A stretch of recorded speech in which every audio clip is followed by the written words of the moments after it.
오는 30일 주일은 종교개혁 주일입니다. 종교개혁 505주년을 맞은 오늘날 한국교회는 중세교회와 큰 차이가 없다는 비판을 받고 있는데요. 무엇보다 교회가 공공성을 회복해야 한다는 목소리가 높아지고 있습니다. 한혜인 기자입니다. 대형 교회의 잇따른 세습부터 교회 이기주의와 권위주의, 일부 목사들의 강력 범죄까지 오늘날 한국교회는 사회로부터 지탄의 대상이 되고 말았습니다. 종교개혁 505주년을 맞아 사회의 모범이 되지 못하고 있는 교회의 모습을 개혁해야 한다는 지적이 나왔습니다. 교회개혁 실천연대 창립 20주년 기념포럼 참가자들은 교회개혁의 주요 과제로 교회의 공공성 회복을 주목했습니다. 종교개혁이 남는 가장 중요한 것은 성경이에요. 결국은 성경에서 같이 교회에 준 제일 중요한 계명이 하나님을 사랑하는 것하고 이웃을 내 몸과 같이 사랑하는 거잖아요.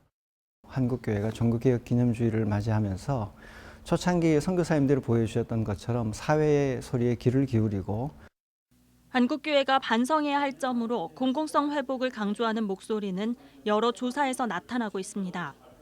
목회데이터 연구소가 지난 4월 교인 1,500명을 대상으로 코로나19 이후 교회가 강화해야 할 과제를 물어본 결과 교회의 공공성과 지역사회 섬김이라는 응답이 높게 나왔습니다.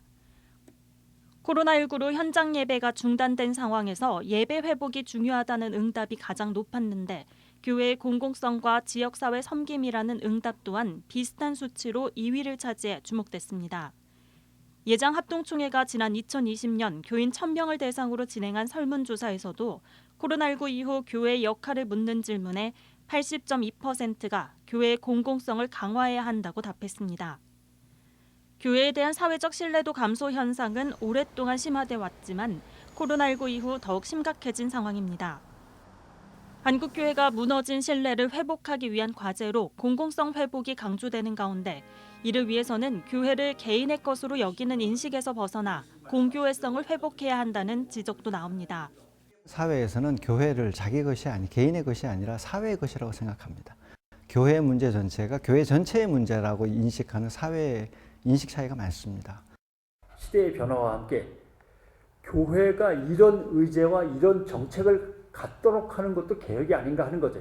열정적인 연대가 이루어져서 이 모든 의제들을 정리하고 펼쳐나가야 되지 않을까. 부와 명예를 추구하던 중세교회의 저항에 순수한 믿음을 강조했던 개혁교회. 그러나 오늘날 한국교회의 모습은 그 순수함에서 많이 벗어났다는 비판을 받고 있습니다. 505주년 종교개혁 주일을 맞아 지금 한국교회가 함께 추구해야 할 과제는 무엇인지 함께 되돌아봐야겠습니다. CBS 뉴스 한혜인입니다.